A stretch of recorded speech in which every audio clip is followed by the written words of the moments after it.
Okay. Good morning to one and all. Myself, Kinjal Thakur. I am representing from the World Conference on Economic, Business and Agricultural Development 2021, organized by National Academy of Agrarian Science of Ukraine, Europe, National Research Center, Institute of Agrarian Economics, Odisha State Agrarian University, and Research Cultural Society. Today on 11th December 2021, we are going to present the session number 3. I, on behalf of this event, welcome you all to this event. Today, we are going, organizer for the event are Professor Yuri Lupanico, Vice President NASA, Director National Scientific Center, Institute of Agrarian Economics, Dr. Chirag M. Patel, Director President, Research Cultural Society, Scientific Research Association, Dr. Mikesum Kriviko, Deputy Academician Secretary of Department of Agrarian Economics and Food of the National Academy of Agrarian Sciences of Ukraine, Europe, and Professor Brosko Malikiu, Rector Dr. Professor Odisha State Agrarian University, Ukraine, Europe. On behalf of the event, I welcome you all. And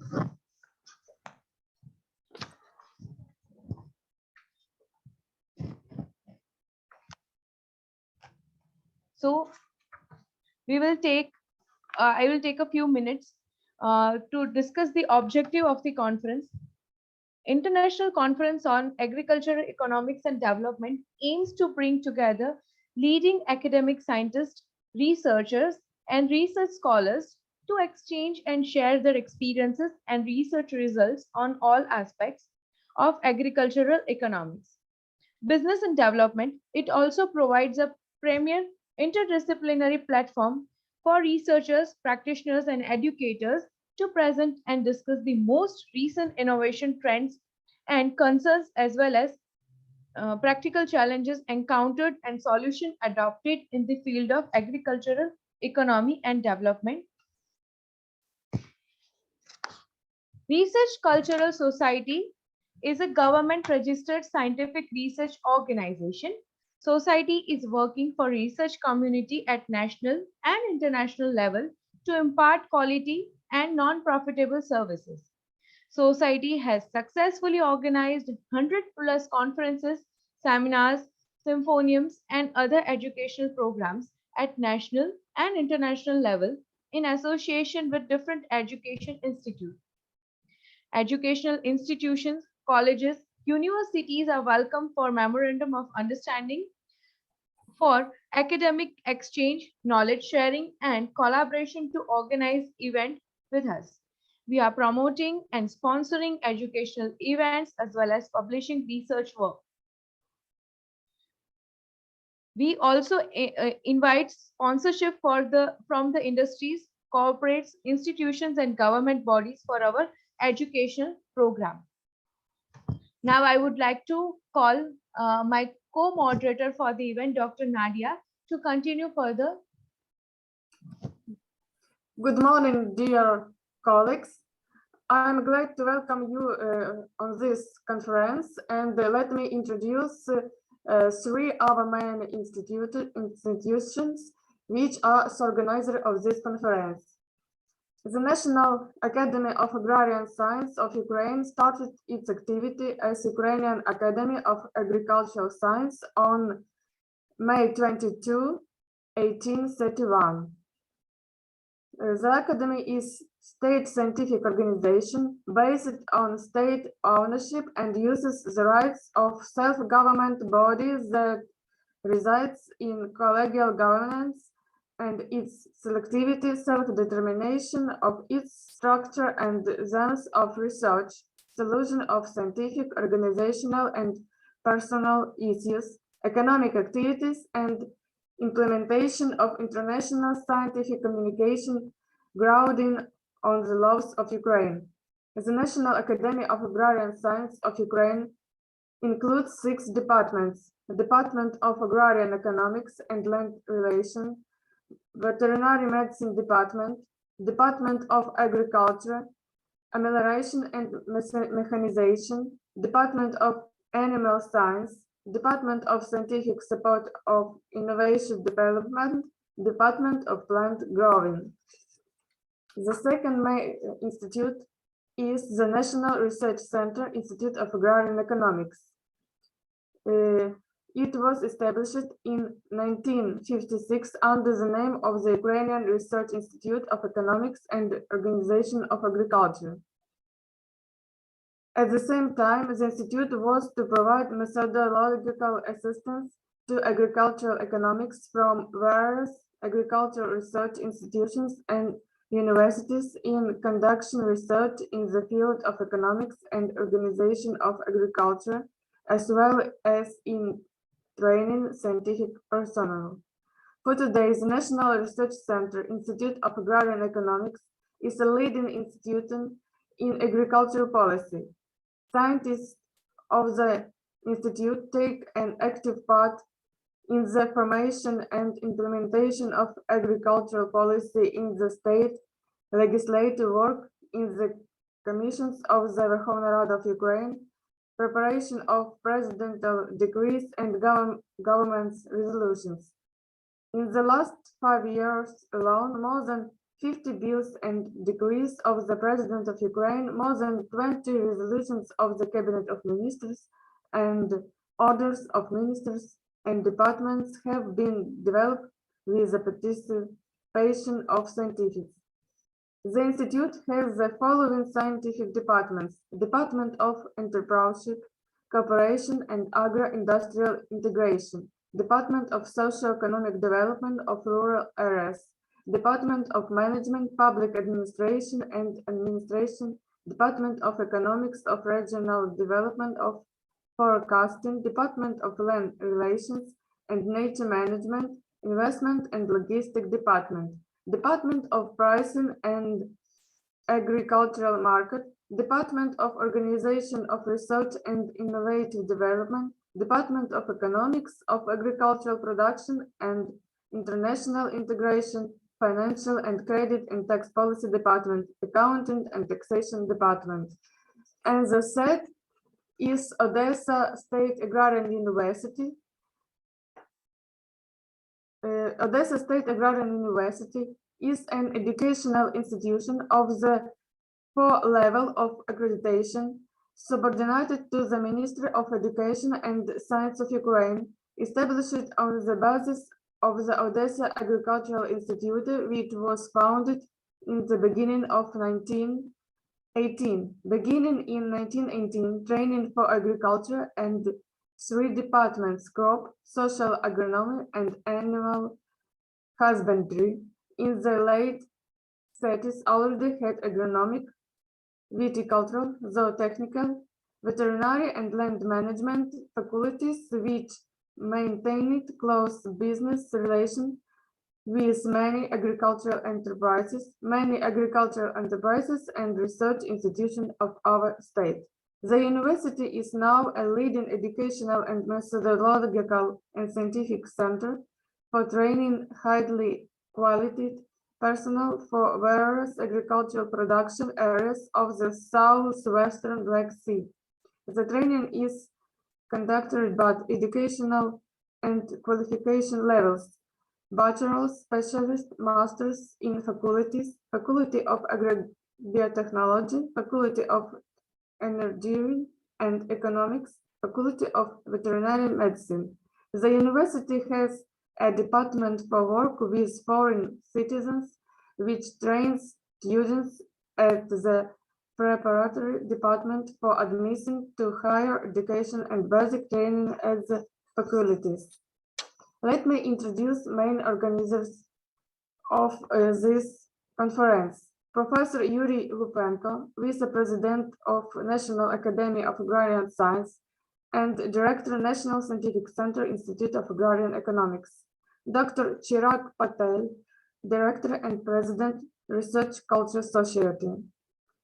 Dr. Maxim Kropivko, Deputy Academic Secretary of the Department of Agrarian Economics and Food of the National Academy of Agrarian Science of Ukraine. Professor Broshkov Mikhailo, Rector, Doctor, and Professor, Odessa State Agrarian University.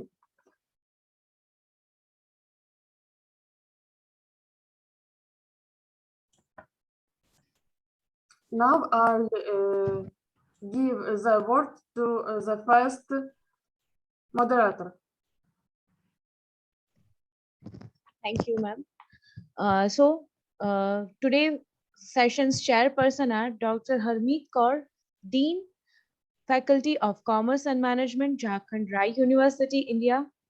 Professor Dr. Mrs. Harvinder Soni, Professor, Taxila Business School, Jaipur, India, and Dr. Alpesh Kajera, Professor and Dean, School of Management, Darshan University, Rajkot, Gujarat, India. A warm welcome to all senior sessions chairperson. Instructions for this: presenters are required to be ready with open PPT presentation in your PC or laptop. The first speaker for this event are Ayusum Karamam, is an associate professor in marketing in Manisa, Selala, Barrier University, Turkey. She received her PhD degree and master degree from Manisa, Selala, Bayer University, BSc degree from Edge University with first rank at the faculty. She has been in University Czechoslovakia as visiting researcher. Her current studies are consumer psychology, greenwashing, sustainability, and circular economy. She has publications in Annals and of Operation Research, International Journals of Logistic Research and Application, and Sustainable Development, Business Strategy, and the Environment. A warm welcome to you. Thank you for the brief introduction. First of all, good morning to everybody, speaker in this organization. The topic I am going to talk about today is internal branding. I had choose this topic because today we personally and also in our businesses, in our career life, every point in the life, we experience and can see that when people are given importance and they can take support, how an order can change and develop in a positive way. And when we look at it from the point of view of business science, we see that when people provide opportunities and support to the employees, it would bring contributions to success of the firms. And also from a marketer point of view, there is a shift in marketing philosophy from just selling products to developing sustainable relationships with all stakeholders, not just consumers, the employees and the other providers and even government. And internal branding indeed is about seeing the employees as a stakeholder and also internal customers. And internal branding is a concept that shows how the situation is handled when we from marketers' point of view. Let me share my presentation.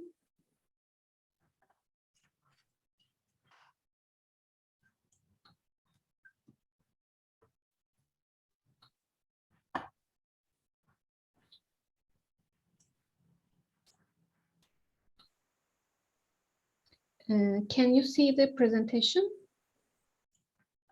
Yes, it's available. Yes, Yes, Okay. we can Please see. continue. Okay, as I said, there's a shift in marketing philosophy from just selling, and internal branding is a hot topic, not just in academic, also in seminars and workshops, and also in firms indeed. My presentation outline is like that.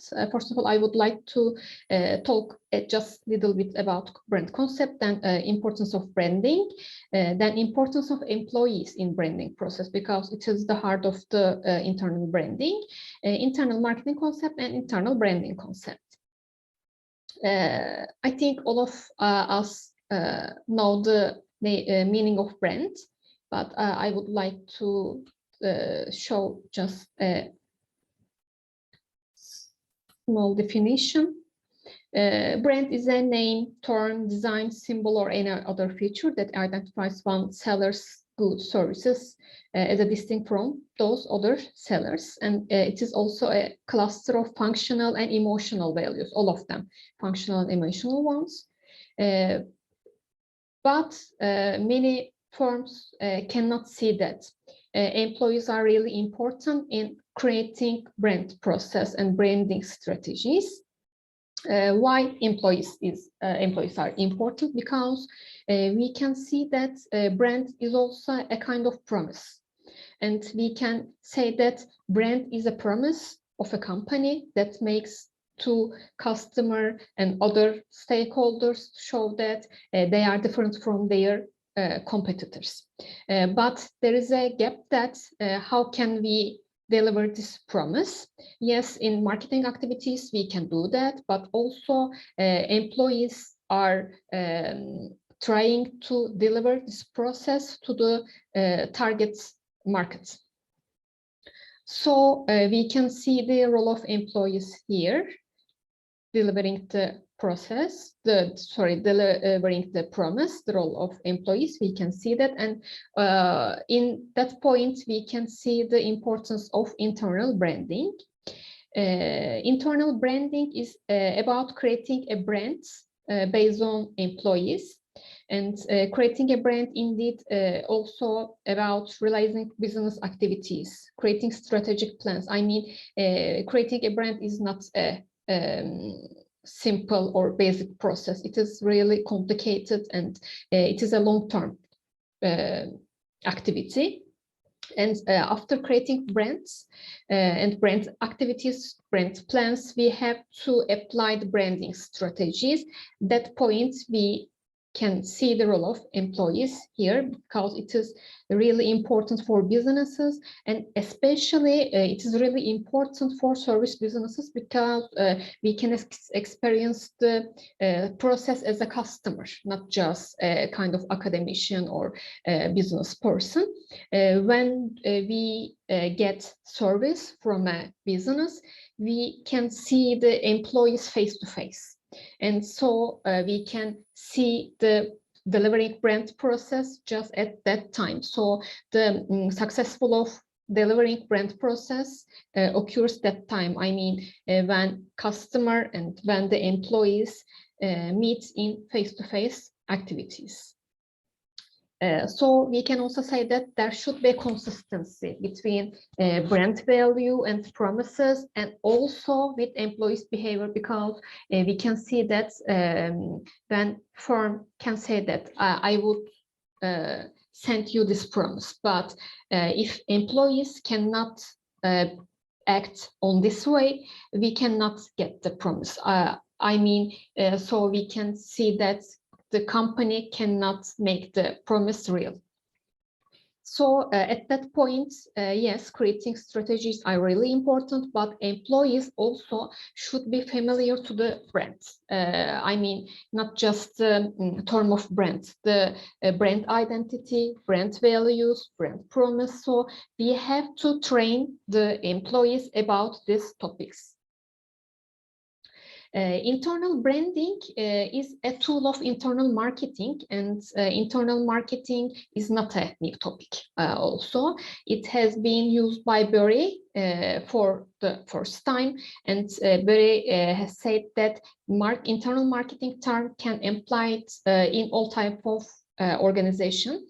He said that because in the first time he offered that it should be applied in service businesses. And what is internal marketing? Internal marketing is basically a kind of philosophy for managing the organization's human resources based on marketing perspectives. And we can define this term as like that. It is a kind of application that requires a kind of collaboration between marketing, human resources, and also the support of management. So we, in this point, all of them, marketing, human resources, and management, have to create theories, techniques and principles to motivate, mobilize, and manage the employees, but not just the marketing employees, all kind of employees in an organization, so they can serve external customers and each other in an effective way. Now, let's talk about internal branding, our main topic today. I will talk about. As I said before, it is a tool of internal marketing. Where can we see that? In many frameworks, in many researches, we can see, for example, here, internal markets strategy, internal marketing to internal customers. They are internal marketing functions, but we can see the internal branding in all kind of researches at this table. I don't want to talk about all of them because I know that our time is limited, but for example, we can see here that internal branding, we can see directly internal branding term here. It is a tool of internal marketing activities, and these activities are about branding because at the final points of internal branding, we are trying to create brand ambassadors. I mean, as an employee, we have, and also we are trying to create brand ambassadors, but these brand ambassadors are not just our customers. Also, we can say that these brand ambassadors can be our employees too. Yes, here is a kind of small definition about internal branding. It is a key process to align the behaviors of employees with the brand values, and we can see the structure here. There is a branding strategy at the heart of the purpose.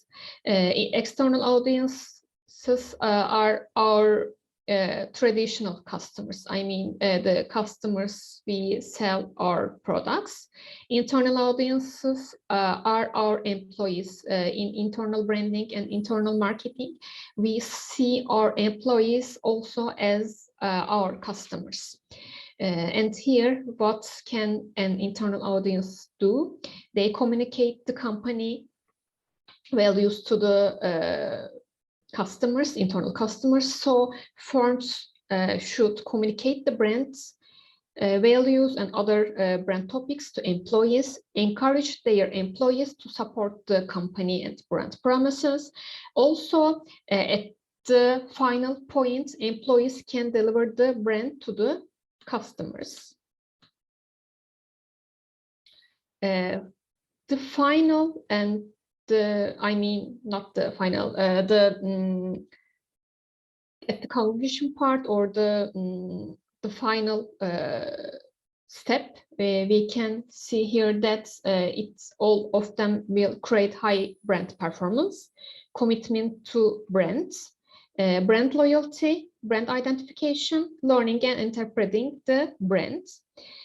So we can say that internal branding is a cultural shift also within an organization, and in that organization, employees become more customer focused, and they can understand the brand values, okay, but they will try to understand the importance of the customers, external customers, for the company also. So at the final point, they will be also brands oriented, marketing oriented, and business focused.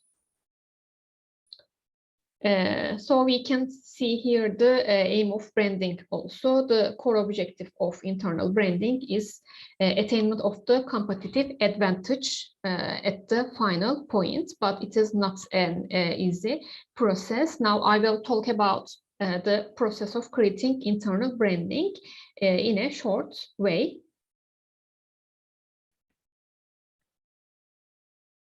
The main aim, as we can express briefly speaking with one voice. It means that company knows the brand values, companies know the brand promises and other things. Also, the whole employees will know and understand all of them. And here the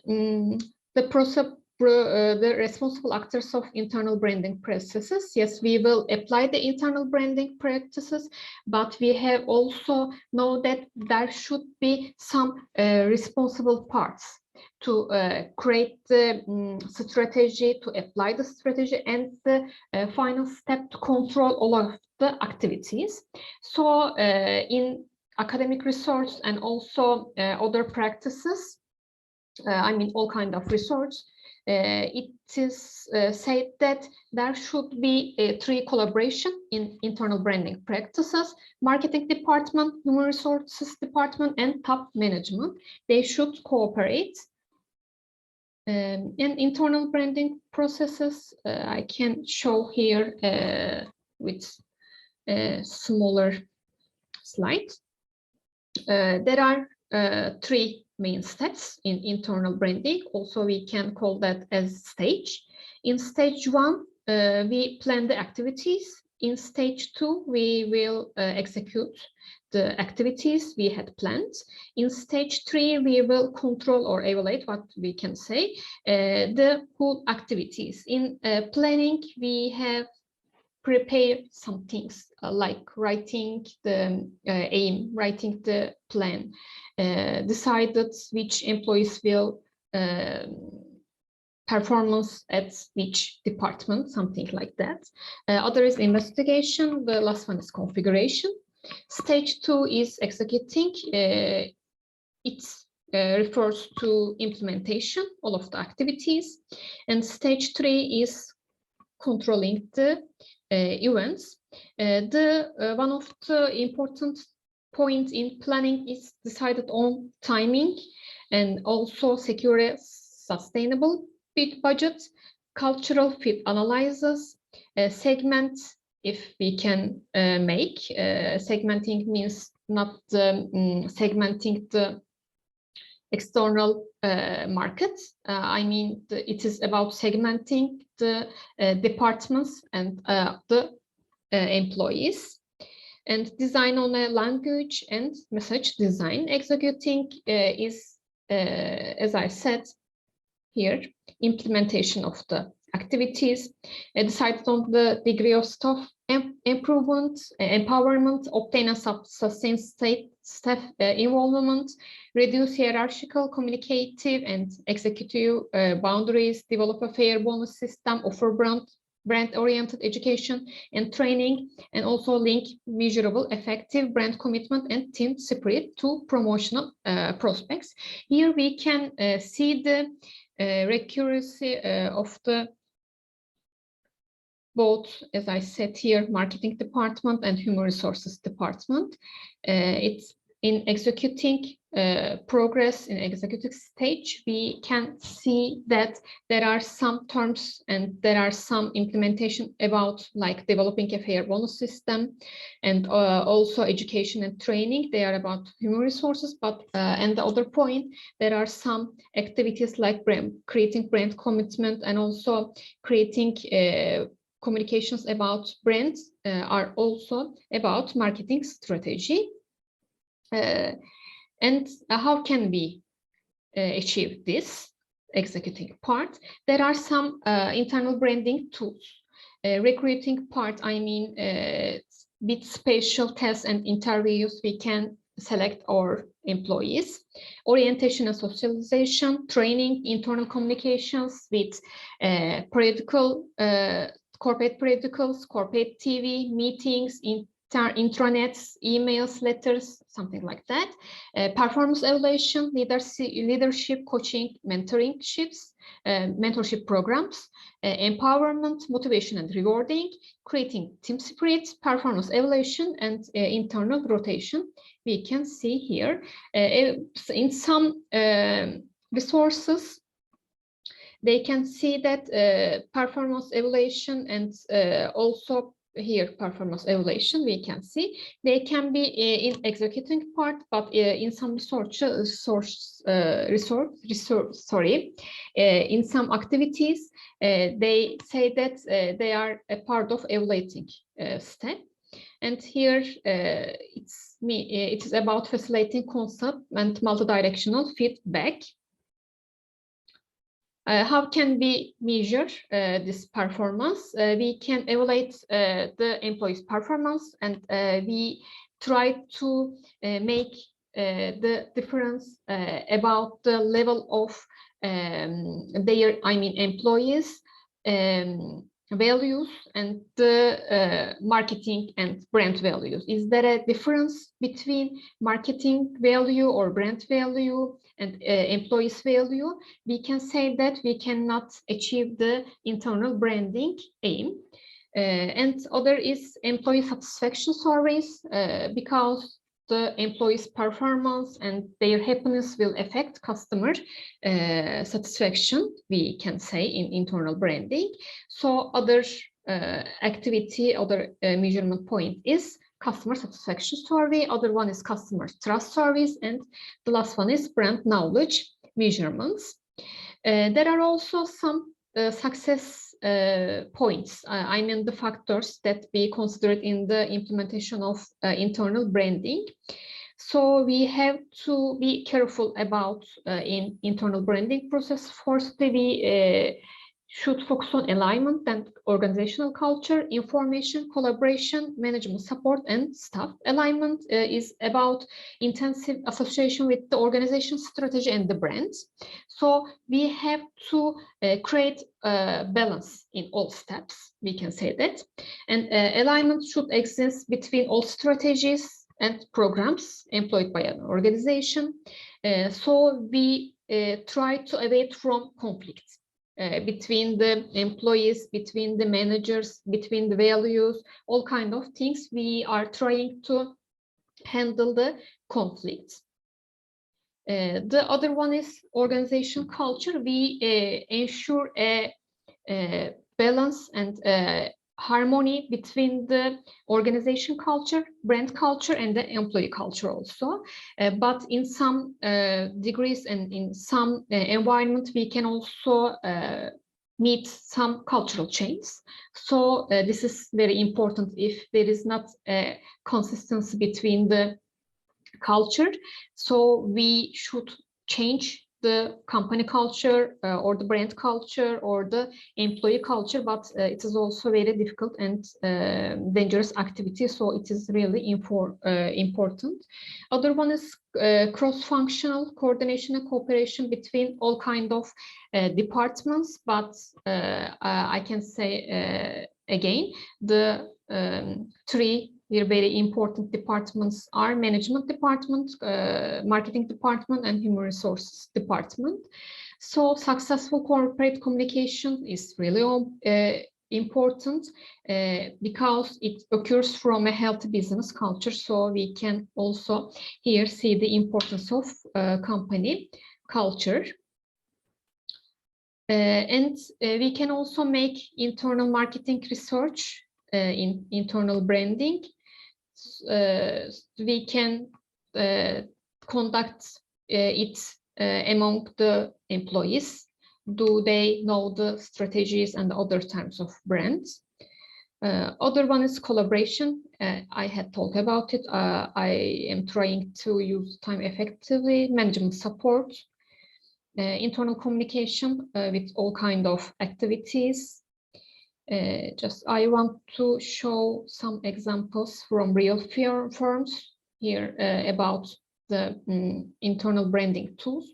For example, firms say that there are some success factors to conduct practice the internal branding. First of all, they are saying that recruiting people aligned with brand values are really important, because they say that we cannot change the employees' values or changing and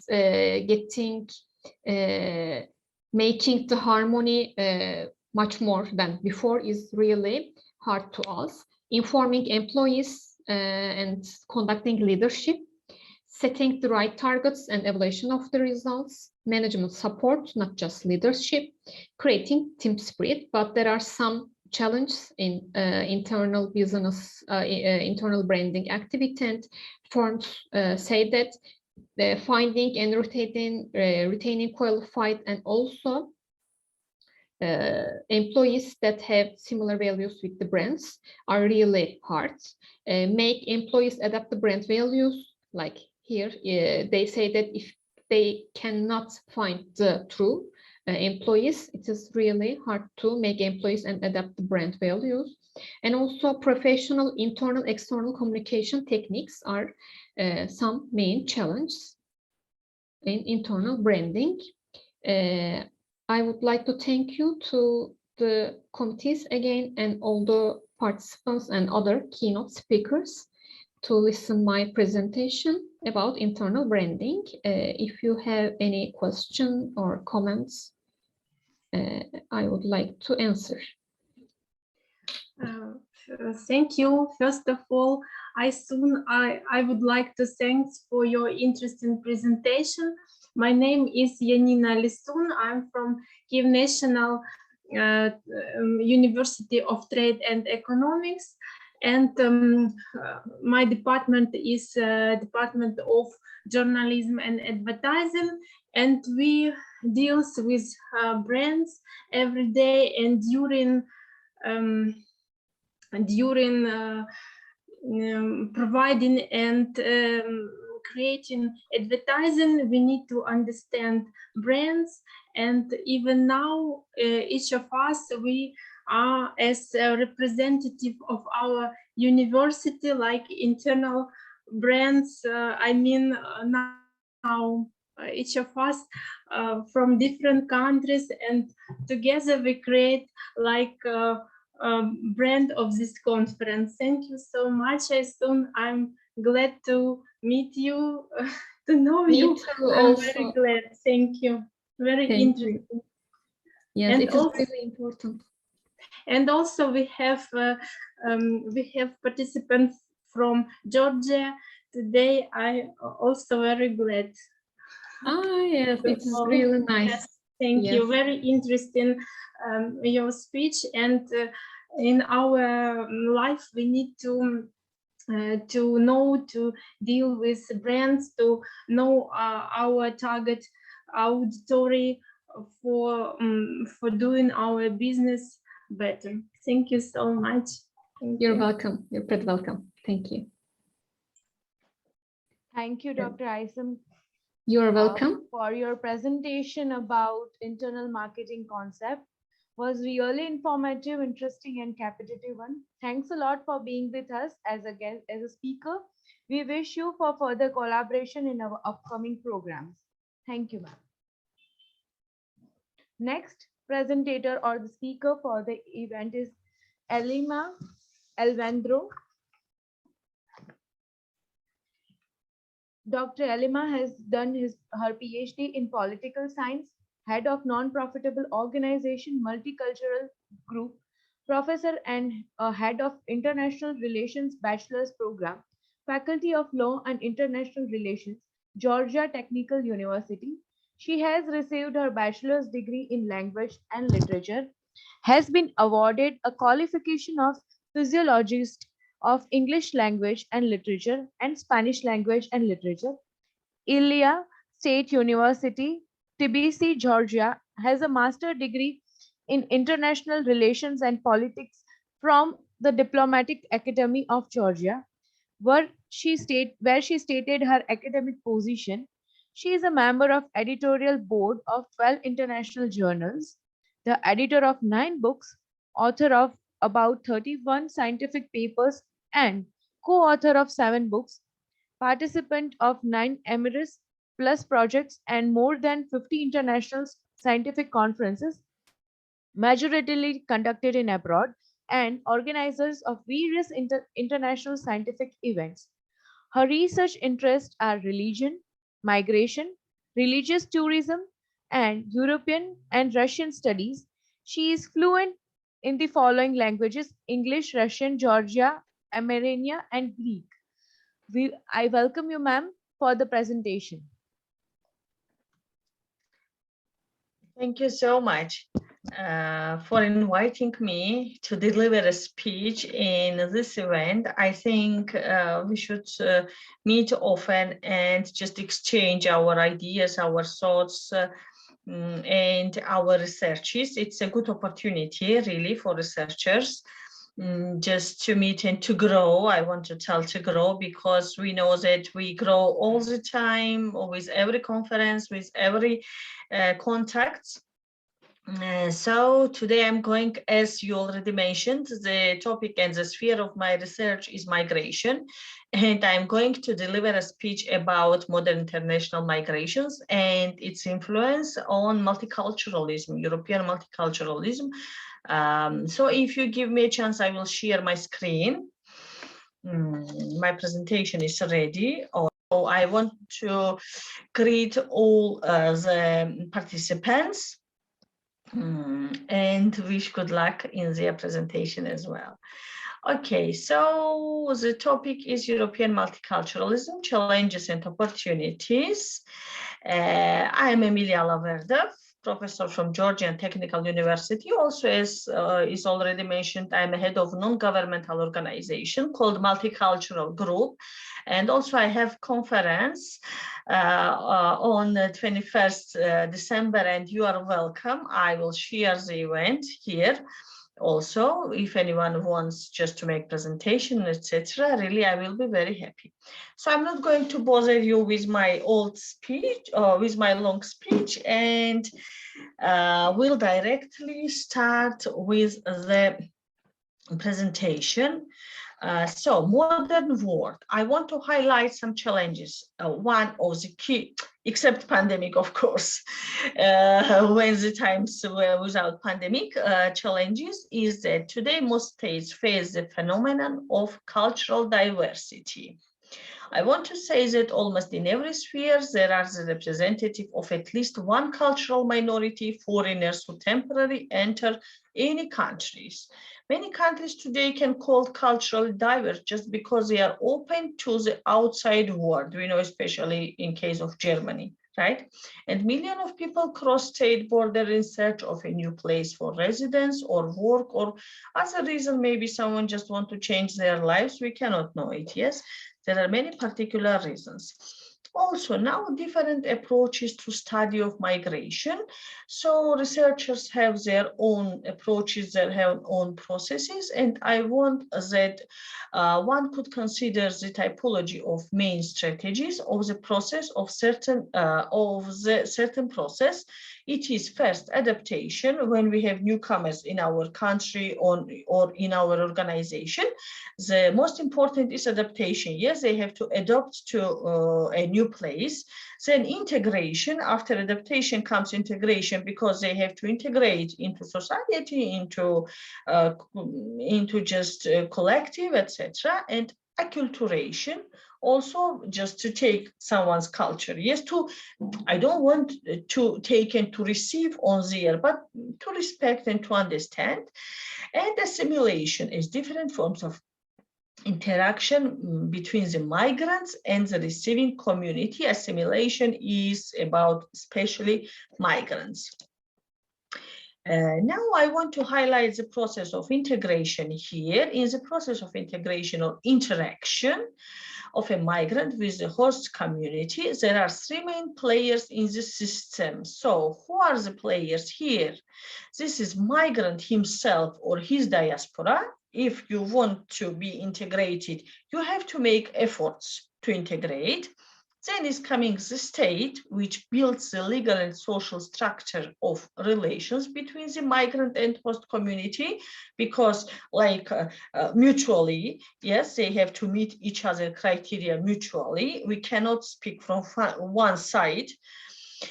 And the host community as well, because we know that mostly now host community do not accept newcomers, especially from after the Arab Spring, because like they are a bit of hostile attitude towards them, because I think that they will steal their, I don't know, properties, they will occupy their places, I don't know. And even they think that the newcomers are terrorists because they are from Arab countries. I know that it's wrong, but still this exception exists in the society. And know that in each case, the futures of individual itself are of great importance in his or her interaction with the host community. So all we need is interaction somehow. I know that it is difficult, but we have to do our best. Now, complicated situation. More modern migration is complicated by the strong emotional reaction and hostile attitude from European society. One is newcomer who come here and he has just strong emotional reaction because he leave his place, his dwelling place, and come to a new country and does not know what to do, and he meets just hostile attitude. The situation became more complicated by the fact that migrants mostly are from Islamic country, as I have already mentioned, with strong religious ideology and cultural roots. And a large percentage of newcomers are less educated. So you see that the situation is quite complicated. But we have to understand it, yes, and to deal somehow with the situation. I want to to note is that they face employment difficulties. These people who come to a new country face employment difficulties that hinders the process of integration and raises a kind of dissatisfaction and displeasure. So they are like, you know, isolated in one country. For instance, they come to Germany and they are isolated in refugee camps. No sanitary. I have even done research during the COVID situation in refugee camps, and you know, no sanitary condition, no doctor, no just access to medical units. It's awful, and they are also people, yes, and we have to respect everyone. So the situation is more complicated. I want here to highlight the Refugee Convention in 1951, that a human being, I want just to cite it, that a human being must be considered as a refugee which has escaped from persecution or the threat of wars and following the imposed obligations the country accepting and giving asylum to a person being in danger and needed any kind of protection and shelter, must guarantee his or her safety and allow him to exercise his human rights regardless of his origin, race, gender. So if you accept, it means that if you accept refugees in your country, you have to create the situation and you have just to care for him and to just follow the Human Rights Convention, nothing else. I know that it's difficult to follow. It is very easy to speak, but it is very difficult to keep all this. But when we speak, it's very easy. I understand this as well. Now, political approach to the migration policy. Migration remains a politically contradictory phenomenon. On the one hand, representative government structure and political organization around the world note the presence of positive aspects of migration processes, such as attracting highly educated migrants with certain technical knowledge and skills to the country. So one of countries needs the migration.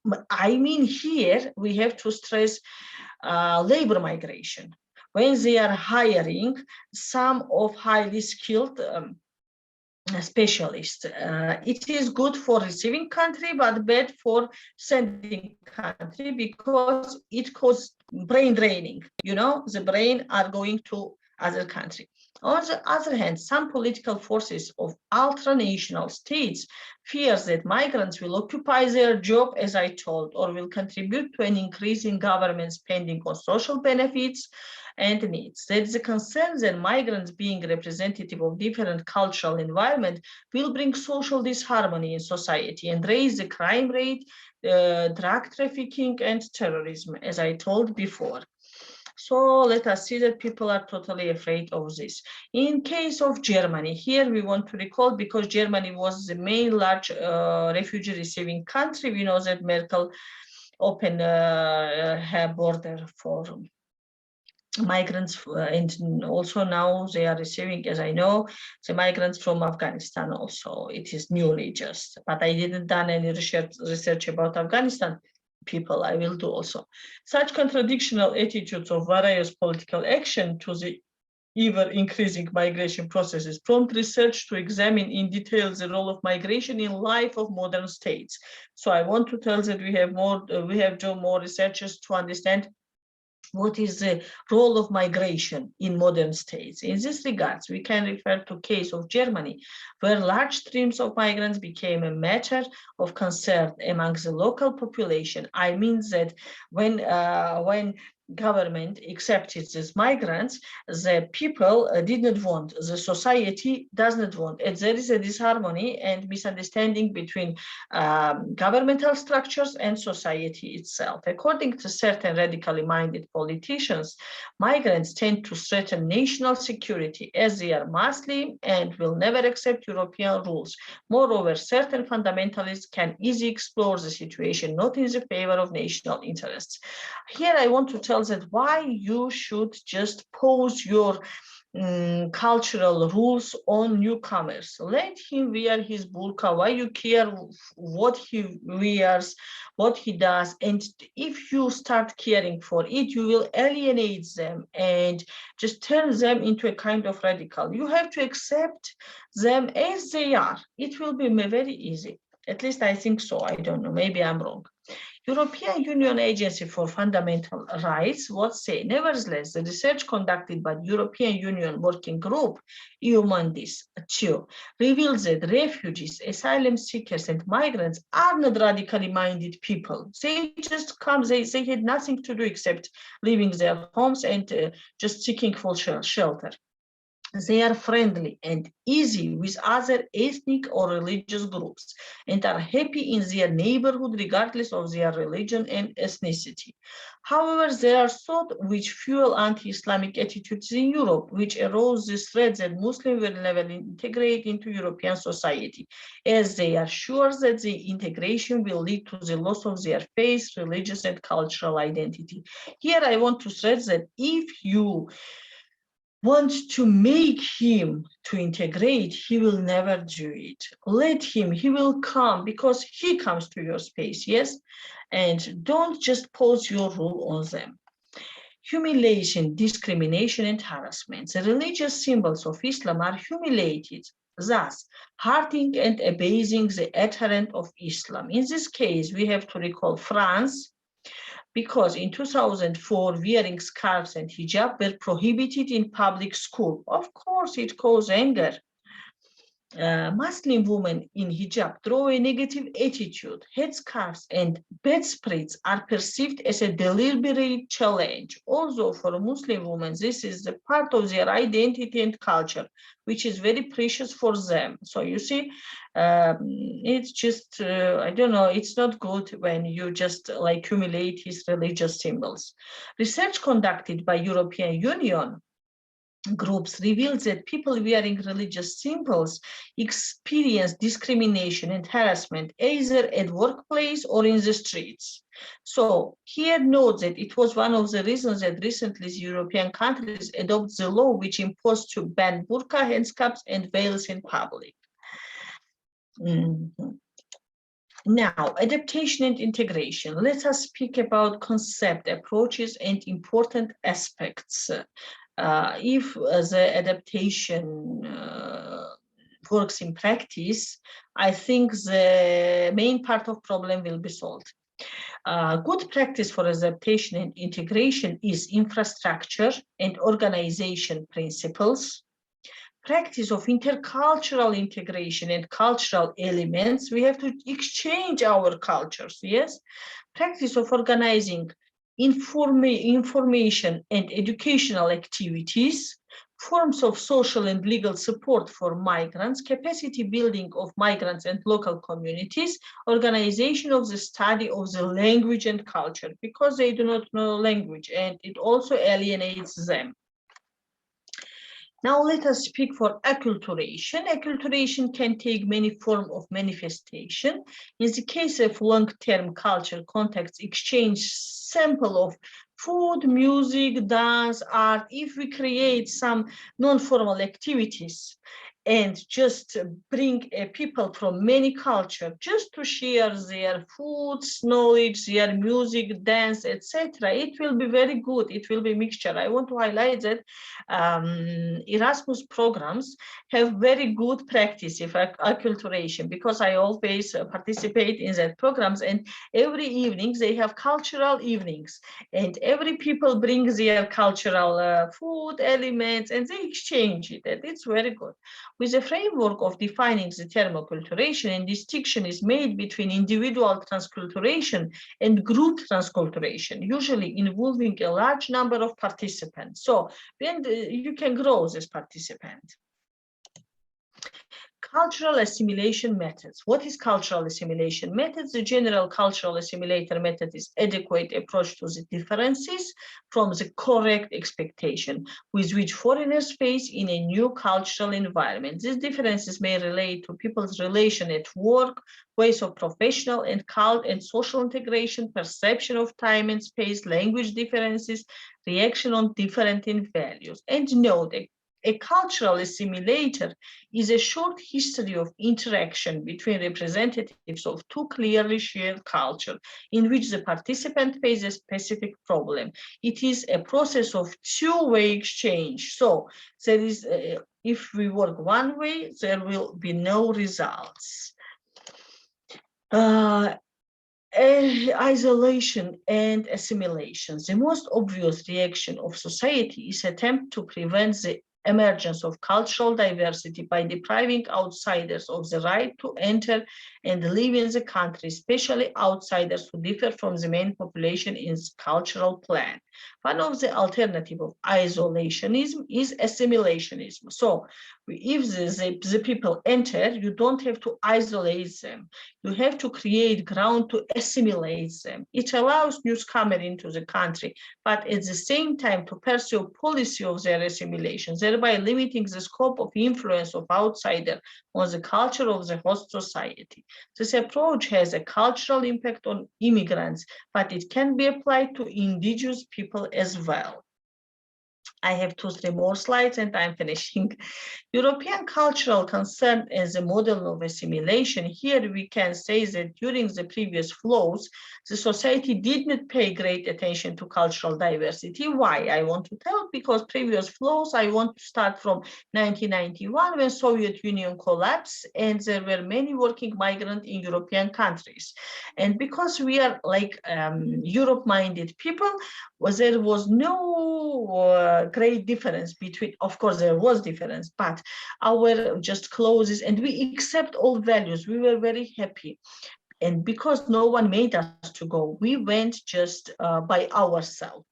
And that's why there was no big difference and there was no great hostilities. The host countries were glad to receive the worker migrant after World War II as well. France is a good example, and indeed here so-called contact, this is the reintegration, were offered to migrants and immigrants. When people entered to France after World War II, they offered a certain kind of contract. Migrants were welcome as long as they behaved like locals, respected the laws, norms, and institutions of their new homeland, and expected the dominant culture. This model failed, however, after the violent and repeated clashes between the second and the third generation of young migrants, mainly of Muslim origin, and by the French police in the fall of 2002, or before 2005, before 2005. Note that these young people no longer believe in given hypothetical promises of citizenship, and that they faced marginalization and discrimination. And it even worsens the situation. Now failure, inconsistency between promises, vertical mobility and reality shows that immigrants have almost no chance of fully participating in the economic and political life of receiving country. None of the classical European models of migrant integration is now considered as a guideline for current or future integration policy. So there is no planned policy. The political interest in integration policy and security and the absence of integration has increased in all European countries. Many member states of European community are trying to develop new integration tools and concepts, but they are still trying to develop, in the process of developing. So I'm going to the conclusion and want to say that promising perspectives of system approach towards the integration policy and multiculturalism still remain vague. There is no clear system. The main obstacle to the further development and exercise of systematic approach is the lack of international migration assumption, relevant attitude towards the migrants, and xenophobia, the demographic threats as well. Also, I developed some recommendation, and here I want to say that to cope with the situation, I think they need the fundamental mechanism for integration, which are the interaction between migrants and the local population, facilitates their access to the public institution and allows them to exercise the same rights as European citizens. Engage diaspora, it will be a very good engage diaspora in this situation, prevent such issues as apartheid and isolationism, and promote assimilation and multicultural policy. And when people with different cultural tradition coexist with the same society, several problems need to be solved to ensure clear and satisfactory rules of community. A general agreement is required not only on what norms or behaviors are considered acceptable or mandatable in public places, but also on what issues can legitimately be considered the prerogative of state. Important, unmanaged cultural diversity often leads to serious conflict. So we have to manage this cultural diversity. Otherwise, there will be really a very drastic situation. Thank you for your, just for listening to me, for your time which you share with me. And if you have any question, I'm open to discuss it.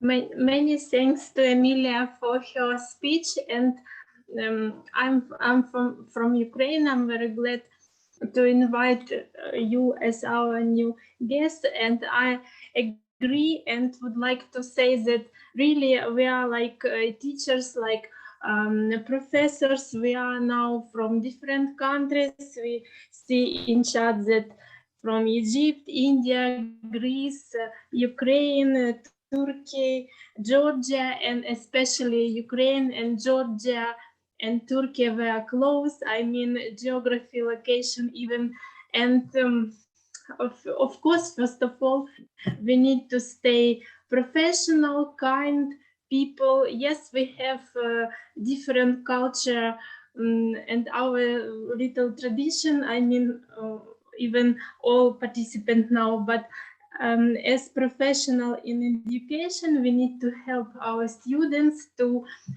become better, to find new information and knowledge. And thank you so much, Emilia, for your presentation. It's very interesting, and this is really a problem of integration. People from different countries, we need to help and to do all the best. Thank you so much. Thank you so much. Really, I'm very happy to participate in this intercultural event and wish our just meetings will continue. Also, I will put here my coordinates. If anyone wants, can cooperate with me. I'm always open. Thank you so much. Thank you. Thank you. Thank you, Dr. Emilia Alvandro. Your presentation on European multiculturalism challenges and opportunities was really very informative and captive one. Thanks for being with us as a speaker. We wish you for the further association in our upcoming event episodes. Thank you, ma'am. Thank you. Thank you so much. Dr. PhD in Economy, doctoral student, National Scientific Center, Institute of Agrarian Economics, with their speech, Development Prospects for Ukraine's Products of Organic Agricultural Products. Please. Dr. Tatiana Lutska.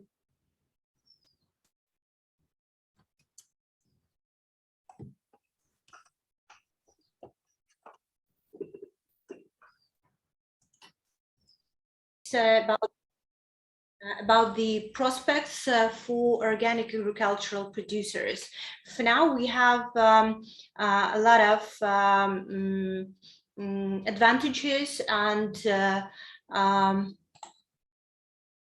the trends in all the world, all over the world. So we have the trends to produce organic product, and the consumption of this type, this part of agricultural products is more desirable, let's say so. Why we need to produce organic products? There are a lot of advantages, and for Ukraine also, because we have, and we known as a breadbasket of the world, and we have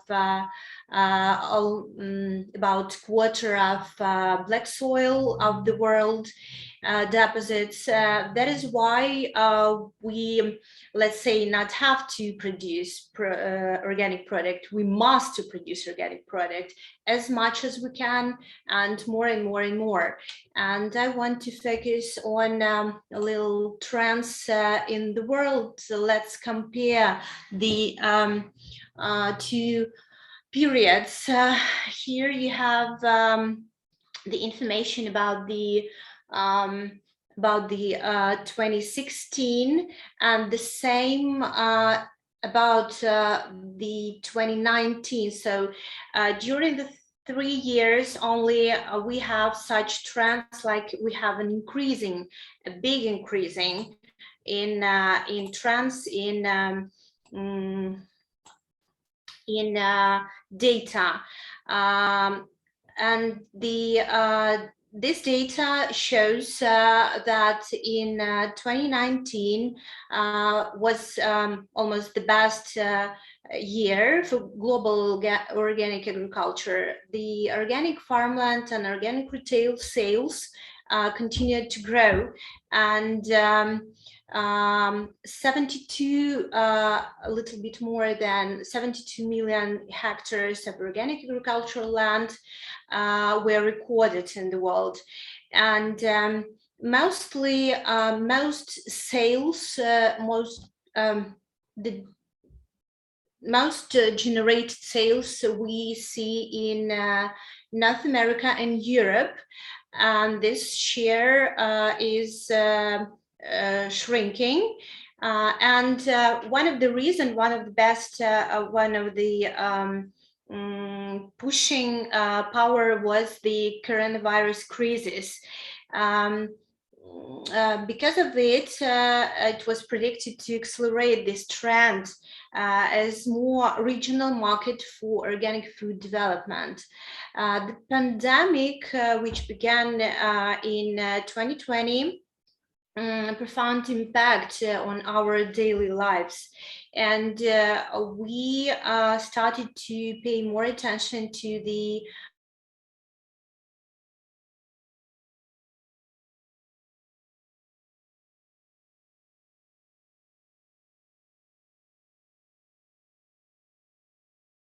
idea.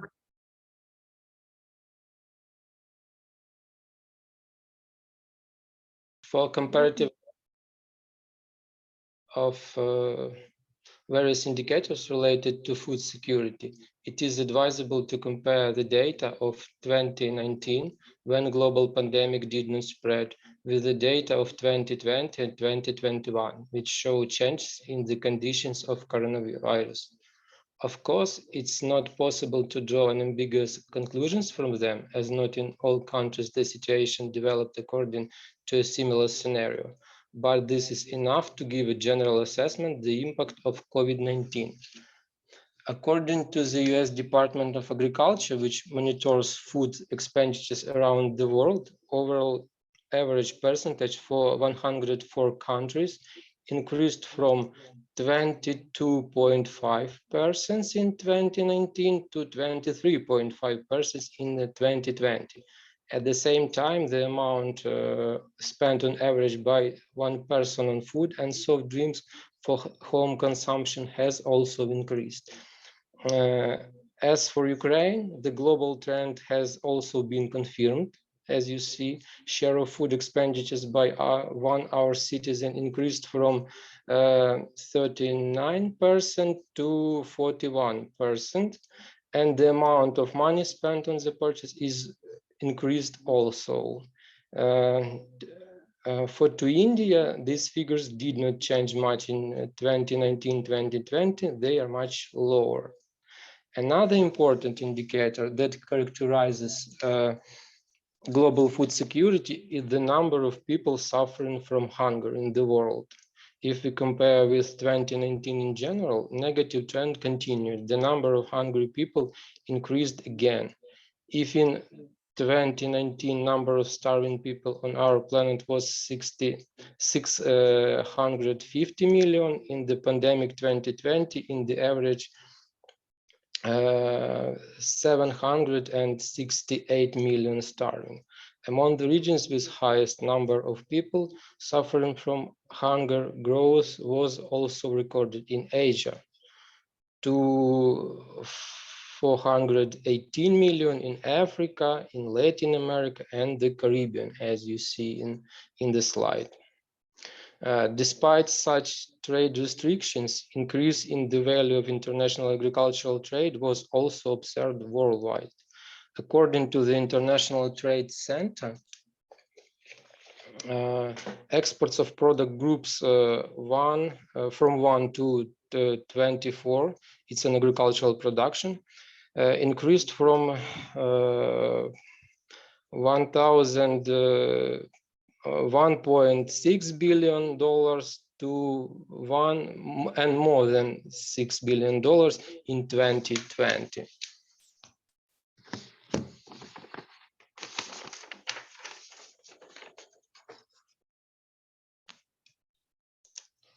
Last year, I mean in 2020, exports and imports of agri-food products compared to 2019 increased for both Ukraine and India, which led to an increase in the total turnover of agricultural trade in our countries. According to the monitoring of the food price index by FAO, in November 2021, its value was at the highest level since 2011.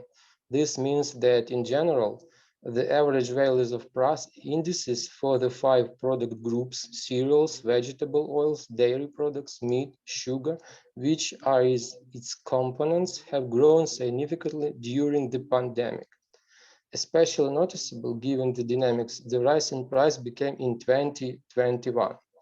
As of now, we can say that there are no prerequisites for price stabilization because new marketing year began for many products in July, September. So expected trends in harvest and production have become known to all stakeholders.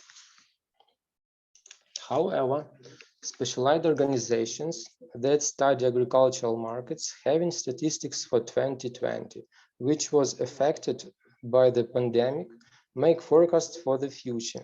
The new joint report of FAO and OECD provides key indicators on the development of agricultural sector for 2021 and 2030. The basic data are volumes of production, the most important types of agri-food products, which according to expectations should grow steadily in 10-year perspective. In particular, we can see that volume of production, wheat, maize, rice, oilseeds, vegetable oils, sugar, meat, and other products will increase significantly. For example, the global supply of milk will increase to over 1 billion tons in 2030. Also, OECD and FAO in forecasts have identified several countries in each region which are crucial in terms of the formation internal and external food security. This list also includes Ukraine and India. According to the long-term estimates, our country will increase the production of wheat, maize, oilseeds, vegetable oil. The forecast for sugar production due to the unfortunate 2020 for the domestic industry was revised downwards. Overall meat production should increase, as pork and poultry will cover the slight drop in beef. In addition, current supply of milk will continue to decline, and the production of aquatic bioresources should stabilize and even show some growth.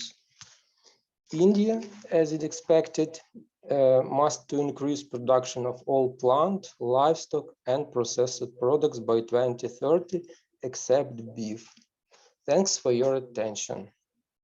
Sorry for my some problems with my apps. Thank you very much, Dr. Bogdan Duknitsky, for such interesting presentation. And now we will finish the first section.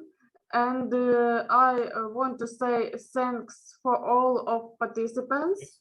Excuse me, And- ma'am. Yes, we have some. We have next presenter also. next presenter here.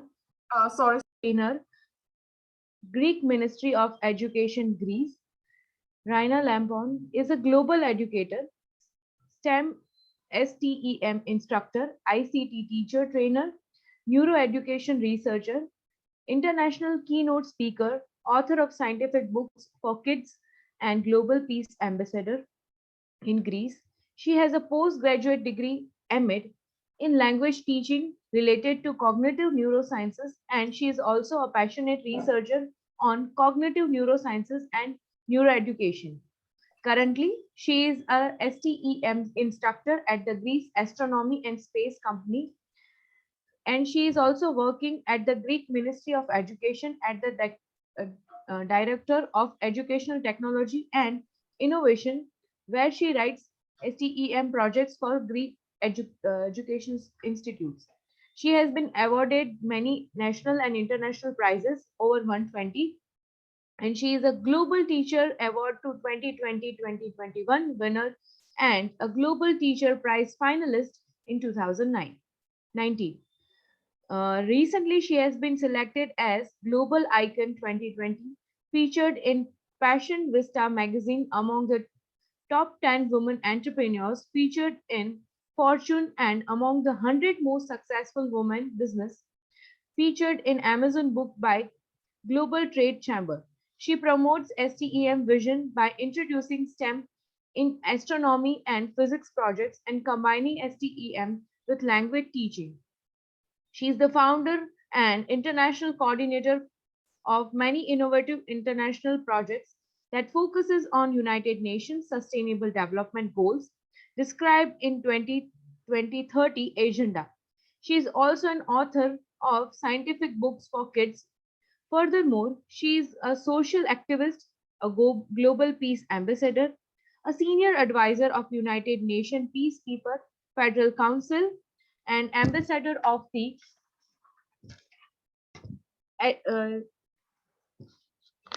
Eremical Delphic Union. She is also a member of an educational committee of Eremical Delphic Union in collaboration with Harvard University and international ambassador of volunteerism and education of the Greek Academy of Volunteerism helps Hellas. She has received many humanitarian and peace awards from international humanitarian organizations. Welcome, ma'am, for the presentation. Greetings from Greece to all of you, to all participants. I'm very honored to be here today in this very important conference about business, economic, and cultural development. So today I'm going to discuss about multiple aspects of sustainable economic growth, which is actually the 8th goal or sustainable development goal of the United Nations Agenda, 2030 Agenda. And we're going also to review the new structural policy priorities for the recovery from the COVID pandemic, proposed worldwide, in particular in Europe. So can I share my presentation?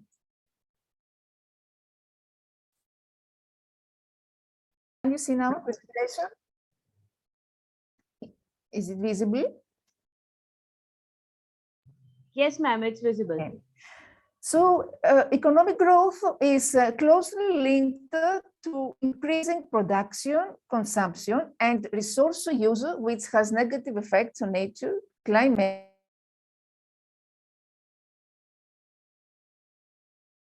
Ma'am, your mic is muted, please. Growth is closely related to increased production, consumption, and resource use, which has negative effects on nature, climate, and human health.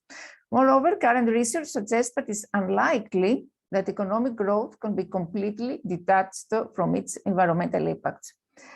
We're talking about Sustainable Goal 8 to promote sustained, inclusive, sustainable economic growth, full productive employment, and decent work for all. There are various ideas and theories that have been presented to rethink economic growth and societal progress.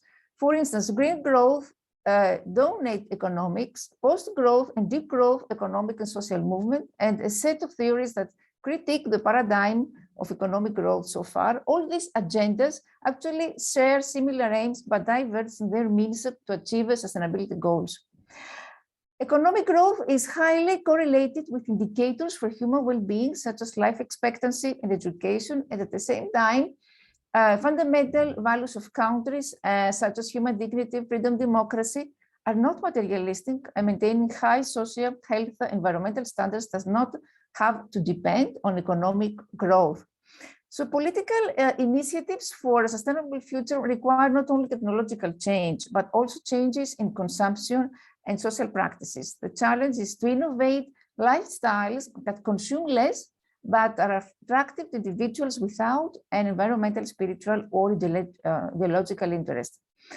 For instance, could the European Green Deal, we don't talk about this, can become a catalyst for a society that consumes less and grows in other than material dimensions?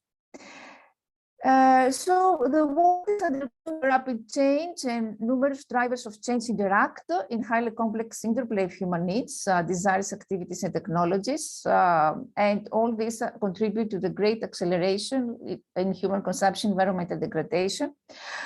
Human civilization is currently profoundly, we all know, it's profoundly unsustainable, and this is according to European Environmental Agency report. These dynamics, of course, have to change. Government, scientists, non-governmental organizations worldwide are coming together and try to devise new ideas, new policies, new blueprints, and narratives. And this narrative is a part of series called Narratives for Change, published by the European Environment Agency. It presents alternative perspectives on economic growth and human progress. It explores a diversity of ideas needed to transform our society towards sustainability goals and fulfill the ambitions of the European Green Deal. What is the European Green Deal, which is actually a new one? It's recent one, it's November 2021. It's a set of policy initiatives after the COVID pandemic, initiatives by the European Commission with the aim of making the European Union climate neutral in 2050. So an impact assist plan is also presented to increase the European Union's greenhouse gas emission reductions target for 2030 to at least 50% and towards 55% compared with 1919 levels. So maintaining the position does not have to depend on economic growth. Could the European deal, for example, become, as I said before, a catalyst? And so far, we know that global decoupling of economic growth is also not happening. So high-level policies, such as said before on the European Green Deal, United Nations Sustainable Goals, propose decoupling of economic growth and resource use as a solution. While some European countries actually achieved a reduction in some forms of pollution between 1995 and the mid of 2010, through greenhouse gas emissions or acidification, the decoupling between growth and environmental footprints, for example, water, materials, energy, associated with the European Union consumption patterns is often relative and varies between countries. And such changes are associated, of course, with a combination of factors. These include structural economic change, which led to the outsourcing of significant shares of energy-intensive activities to non-European Union countries. and the financialization of European Union economies. An absolute reduction of environmental pressures and impacts could require fundamental transformations to a different type of economy in society instead of incremental efficiency gains within established production and consumption systems.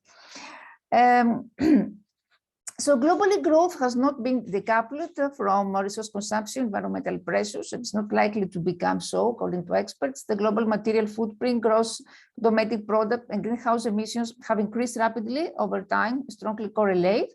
And while population growth was the leading cause of increasing consumption, the emergence of a global affluent middle class has been the strongest driver since the turn of the century. Furthermore, technological development has so far been associated with increased consumption rather than the reverse. And Europe, we know that Europe consumes more and contributes more to environmental degradation than other regions, and Europe's prospects of reaching environmental policy objectives for 2030, 2050 are poor. So we're talking about also curricular economy. If economic growth cannot be decoupled from resource use, can the use of existing resources be extended within the economy? Circular economy policies aim to improve waste management and induce responsible production and consumption cultures. So for instance, the circular economy may not deliver the transformation to sustainability if popularity measures fuel a growth strategy that leads to increased material consumption. So the concept of circular economy suggests that material resources could be increasingly sourced from within the society, reducing environmental impact by increasing the reuse and recycle of materials. However, this socio-technical concept has a limited potential for sustainability as it is revealed by biophysical analysis. And in fact, at the scale of a whole economy, only around 12% of the material input was being recycled in the European Union in 2019, according to Eurostat. And also, given current product design and waste management technologies, recycling rates of materials such as plastics, paper, glass, etc., should be greatly increased in line with European Union policy ambitions. However, recycled material remains a meager portion of material through output.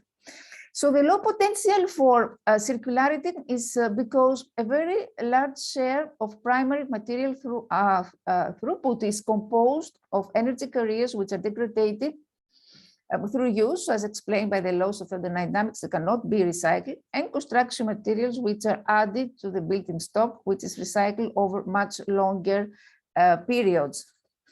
So here you can see what is happening at the low rates of about how the rates can increase. Near only the 12% of material inputs were recycled. What are the avenues for rethinking growth and progress now? Historically, modern states embraced economic thought that focused on economic growth and conceptualized social environmental programs as externalities. So as a result, we know that growth is culturally, politically, and institutionally ingrained. Worldwide, the legitimacy of governments cannot be separated from their ability to deliver economic growth and provide employment. However, recent decades have seen a variety of initiatives to rethink economics, including all these movements that I have mentioned, donut economics, green growth, and develop theoretical perspectives that combine attention to the legitimate needs of the present human population with the need for a transformation to a sustainable future. So eco-modernist thought promotes green growth through scientific and technological progress, and other scholarly fields and social movements went beyond the idea of green growth and proposed concepts like donut economics. Similarly, there are radical perspectives offered by the fields which are related to post-normal science. See here, all the alternative schools of thought about growth, degrowth, post-growth, green growth, donut economy. The challenge in this coming year is actually to bring These insights into mainstream policy processes consider how they can be operationalized effectively in supporting Europe's sustainability objectives. Social, political, technological innovation is called for to translate alternative ideas about growth into new ways of living. After, we can mention 20 years after the first Rio Summit of Earth Summit 2012, our world continues to face a twin challenge. First of all, expanding economic opportunities for all in the context of growing global population and addressing environmental pressures that, if left unaddressed, could undermine our ability to seize these opportunities. So green growth is where these two challenges meet and is about exploiting the opportunities to realize the two together. Green growth means fostering economic growth and development while ensuring that natural assets continue to provide the resource environmental services on which our well-being relies. And it provides practical and flexible approach for achieving concrete measurable progress across its economic environmental pillars while taking full account of the social consequences of green growth dynamic economies. What are the green growth year policies? You can see how it is possible to enhance productivity by creative incentives for greater efficiency in the use of natural resources, reducing waste and energy consumption, unlocking opportunities for innovation and value creation, and allocating resources to the highest value use. Boosting and better confidence through greater predictability in how governments can deal with major environmental issues, and opening up new markets, stimulating demand for green goods, services, and technologies, contributing to fiscal consolidation by mobilizing revenues through green taxes and through the elimination of environmentally harmful subsidies. So these measures can also help to generate or free up resources for anti-poverty programs in such areas as water supply, sanitation, or other pre-poor investments, and also reducing risks of negative shocks to growth due to resource bottlenecks, as well as damaging potentially irreversible environmental impacts. So strategies for greener growth need to be tailored to fit a specific, of course, country circumstances. They will need to carefully consider how to manage any potential trade-offs and best exploit the synergies between green growth and poverty reduction. So now what happens now during the post-COVID and in the post-COVID pandemic era? The post-COVID pandemic has wreaked havoc, we know, across the globe since early 2020. Uncertainty about health and economic prospects remains elevated till now, and this exposed structural weaknesses of our economies. Many of them were pre-existing challenges, which have increased the short-term cost of prices and risk leaving long-term consequences on growth, well-being, and sustainability. And also the rollout for vaccination gradually installs hope. Policy focus should turn to recovery packages that provide the foundations for stronger, more equitable and sustainable medium-term growth. So when preparing and implementing policies for the recovery, policymakers have the opportunity to shape the quality and strength of post-COVID growth. The pandemic got many economies unprepared, and existing structural weaknesses amplified this shock. Healthcare systems often under pressure due to years of budgetary restrictions, especially here in Greece. It's happened proved ill prepared for a global pandemic of such a scale. And also patching ineffective social safety nets, non-contributory assistance existing to improve lives of vulnerable families, individuals experiencing poverty and destitution.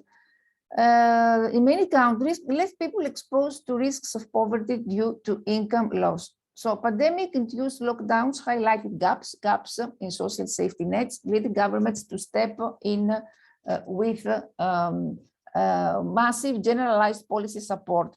COVID hit low-income earners, informal and non-standard contract workers, women, migrants, children and youth, and with those with disabilities and chronic health conditions particularly hard. This group were already vulnerable prior to the crisis, with weaker coverage, and social safety nets and eradication. So concerns over temporary shortages in certain goods at the height of the pandemic underpinned increasing calls for governments to do more to avoid disruptions to production and provision of essential goods. We're also talking about limited digital skills, and access to digital infrastructure became particularly evident. A number of these problems weighed on slowing productivity growth prior to the pandemic, population aging and deepening inequality. And this pandemic accelerated digital trends, which could also provide opportunities in terms of organization of work and teaching, as well as consumption patterns. And this will have also long-term effects, a long-term impact on the need of physical presence at the workplace for many, possibly leading to less commuting. And also in some sectors brought innovation, disruptive innovation, and there are now high expectations that such disruption will entail a digital dividend.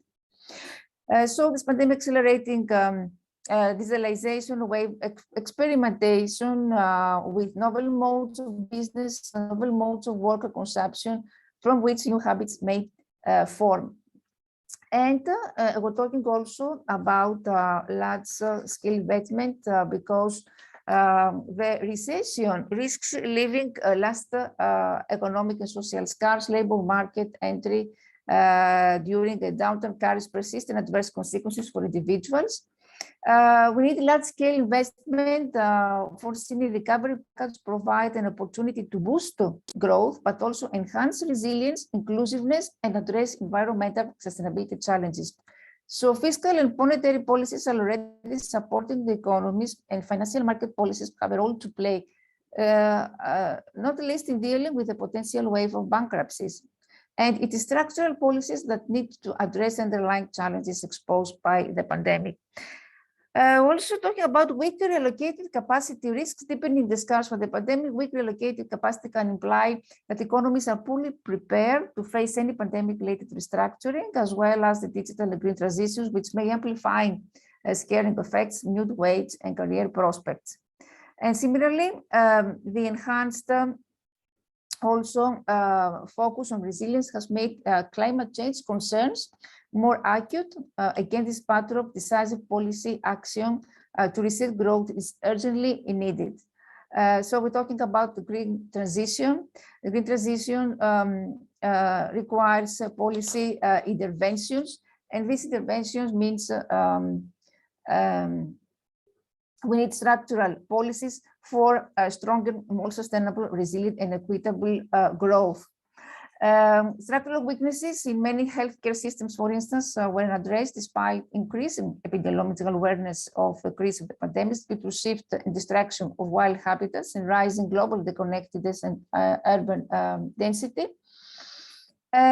So we have, in some cases, structural policies can support the economy's ability to bounce back, and in some cases there are help to achieve recovery. For instance, we can mention here the case of Organization for Economic Cooperation and Development with what called New Ongoing for Growth 2021. And this actually, it's a new policy which illustrates a new policy emphasis on resilience, provides first-hand country-specific advice on structural policy priorities for the recovery, and identifies how this organization and key member countries can build resilience and sustainability, how can they raise productivity, and also help people and businesses adapt to changes. So resilience is the capacity, it's very important how to build resilience to detect, avoid risks, reduce the negative effects of shocks when they materialize, and recover faster and stronger. Structural policies can improve the first line of defense to shocks and strengthen the private sector's incentives to take into account longer-term sustainability considerations. And also resilience is also about reconciling short-term efficiency towards a perspective of stronger, longer-term growth. Very important also to facilitate reallocation and boost productivity. because steering growth in a more resilient, inclusive direction requires just reallocation of resources. That means that we need to remove policy barriers where they exist for companies to become more dynamic, more innovative, and greener.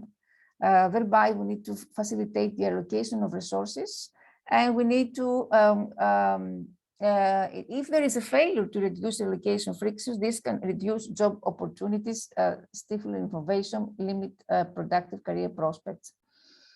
So support people through transitions. Policies should ensure that allocation is socially productive and builds resilience. And this requires investments in skills training and more generally easing access to quality jobs. And the national cooperation also is important because it can enhance the effectiveness of domestic policies and underpin the shift to more sustainable, resilient, and equitable globalization. And what are the structural policy priorities for primary recovery? The prominence of social safety needs, as said before, and health has increased in advanced and emerging market economies. The focus on inclusiveness, environmentally motivated priorities have also gained importance, and also education, as I said before, and digitalization. Structural policies is concerns packaging structural reforms, stimulating the recovery, public infrastructure investment, reforms to improve people's prospects. That means education, rule of law, infrastructure governance, and policies to address economic inclusion of poor households. And always we're talking about policies contain prevention, because prevention that prevent the social damage such as health, poverty, and scale should be implemented with a priority to education. Education take reforms to show macroeconomic gains, but underpin health, poverty reduction, and resilience. Education reforms need to compensate for the pandemic-related learning loss, particularly by ensuring that teleschooling becomes an effective backstop option for all students. Preventing health also is important, and also strengthen activation policies and skills. We're also talking about the gradual state contingent implementation that we need to introduce or strengthen job search conditions and unemployment benefit schemes. Reforms need to be more growth friendly as far as tax structures are concerned. Structure companies where governments took equity stakes, and increase the flexibility of labor markets also that aid the productivity, enhancing resource reallocation. So structural policies here need to build resilience, sustainability as before, mitigate future risks, enhance trust and credibility with public governance and rules of law, improve resilience and well-being through infrastructure. All this, of course, are combined with how to protect low-income workers, how to remove barriers to labor mobility, adapt competition policy for the digital age, policies to support people in recovery, and all, of course, policies to augment human capital. This is related also with innovation and entrepreneurship. And all these new measures with the COVID pandemic, we have seen how there are many policies, how to formulate national entrepreneurship strategies, how to improve access to finance, improve access to markets, promote inclusive social and green entrepreneurship. And before concluding, we need to say developing countries, where we can also talk about sustainable economic growth in developing countries.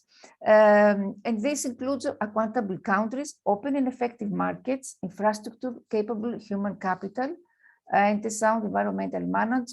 A government, why accountable governments? Because a government that is willing to adopt effective and transparent public management of the economy, providing a safe, stable, and attractive business industry environment, will ultimately strengthen its ability to fulfill its responsibility for the welfare of the people. We need open and effective markets there because a business environment that stimulates entrepreneurship is open to competition and market expansion, imports outside knowledge, and maximizes investment opportunities. Infrastructure, because a developed and maintained infrastructure, including transportation and communication systems, enables access between marketplace, capable human capital, social, also diverse, skilled, and qualified workforce that meets the demands of the economy, equality, of course, of opportunities, and sound environmental management. So first step is to identify all the viable opportunities. And I've got to say that all that we mentioned are related to the notion of sustainable consumption. which is actually the use of services that respond to basic needs, but they minimize the use of natural resources. Thank you very much for your attention. It was a very long presentation, but try to shorten it. Thank you very much. If you have any question, we can discuss.